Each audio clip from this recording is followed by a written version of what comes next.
रिंकू देवी आ गई है, हो गया। संदीप कुमार,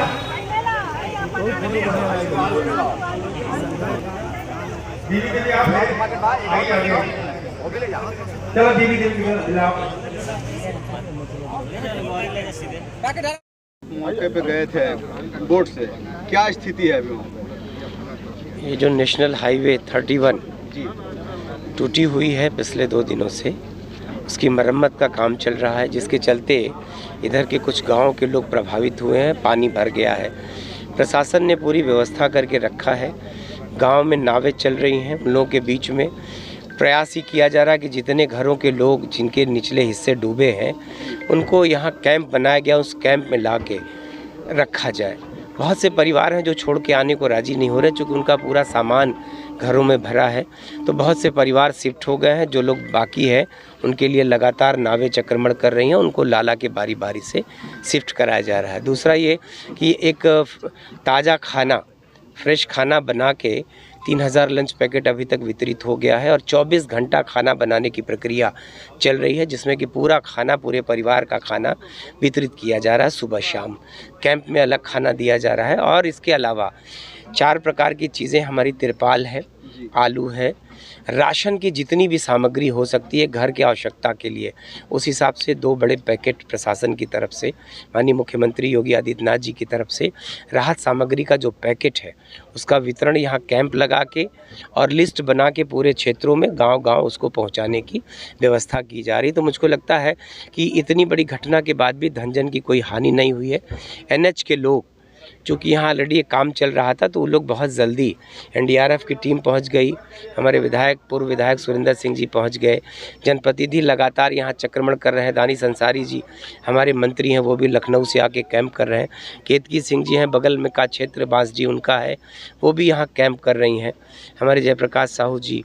तो मुझको लगता है कि जनप्रतिनिधि 24 घंटा यहाँ लगातार बने हुए हैं। प्रशासन बना हुआ है, जिला प्रशासन, पुलिस प्रशासन। NDRF की तारीफ़ करना चाहता हूँ कि 2 घंटे के अंदर, सड़क टूटने के 2 घंटे, 2.5 घंटे के अंदर वो आ गए और उन्होंने घर घर जाके लोगों को, बहुत सारे लोगों को तुरंत सुरक्षित स्थानों पर पहुंचाया गया। तो उत्तर प्रदेश की सरकार, माननीय योगी आदित्यनाथ जी की तरफ से लगातार निगरानी की जा रही है, लगातार निर्देश मिल रहे हैं। उनके निर्देशों के अनुरूप मैं भी प्रभारी मंत्री के तौर पर, अभी परसों भी मैं था, दुबे छपरा गांव का हम लोगों ने दौरा किया था, लेकिन चूंकि ये घटना अनायास अचानक हो गई, सड़क कट जाए इसका किसी को संज्ञान नहीं था। हम लोग बांधों पर लगातार दौरे कर रहे थे और बांधों की निगरानी कर रहे थे। बांधों पे सारी व्यवस्था, चाहे बोल्डर हो, चाहे हमारी ईंटें भरी बोरियां हो, तो वो तो सब तैयारियां थी। लेकिन इस सड़क का कटना चूँकि अचानक ऐसा हुआ है। सरयू नदी नहीं है, केवल पानी है यहाँ, जब बाढ़ का पानी आया। देखिए, बाढ़ का पानी कितनी दूर तक जाएगा, कहाँ तक वो फैलेगा, कहाँ क्या नुकसान करेगा, इसका अंदाज़ा लगाना मुश्किल होता है। हमारे बांध सुरक्षित रहे, हमारे जो रिंग रोड की तरह बांध बनाए गए, रिंग बांध जिनको आप कहते हैं, उन सब की हिफाजत के लिए प्रशासन लगातार, ये 3री बार बाढ़ आई है।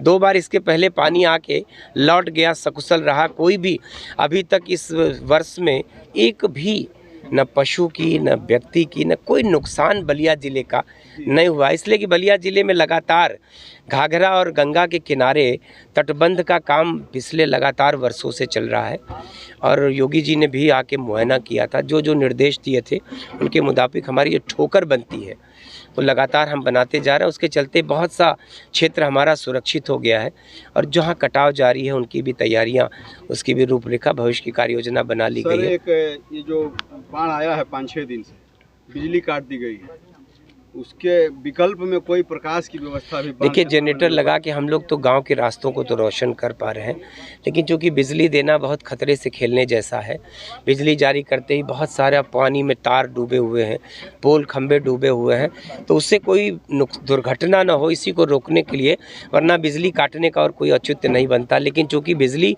पानी भरा हुआ है, तो ऐसे में हम जो राहत का पैकेट दे रहे हैं उसमें हमने पूरी मोमबत्ती, लाइट का दिया, सलाई। जो अपने मकानों में बसे हुए हैं, पड़े हुए हैं, बसे नहीं है, बसे नहीं है, वो रुके पड़े हैं। प्रशासन और जनप्रतिनिधि उनसे लगातार सिफारिश कर रहे हैं कि वो हमारे कैंपों में चले आएँ, क्योंकि उनकी ज़िद के आगे हमारी मजबूरी है कि हम किसी को जबरन उसके घर से नहीं निकाल सकते, कल को उनके घर से शिफ्ट करिए तो वो दुनिया भर के आरोप लगाएंगे। तो मुझको लगता है कि हम उनके घर की सारी सामग्री को शिफ्ट करने को तैयार हैं।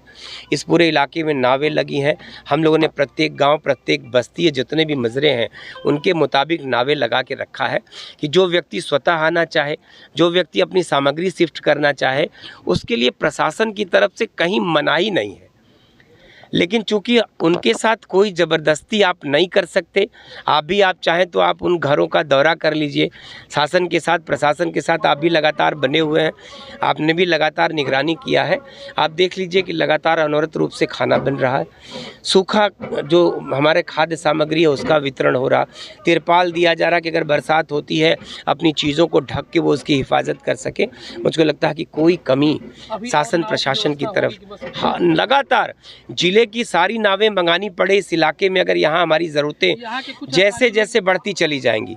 अभी कुछ स्थानीय लोग बता रहे हैं कि नाव बहुत यहाँ कम हो गई है। मैं कह रहा हूँ कि नाव के लिए हमने चिन्हित कर दिया कि एक गांव की जो नाव होगी वो उसी गांव में चलेगी, जिस छोटी बस्ती की नाव है उसी बस्ती में चलेगी।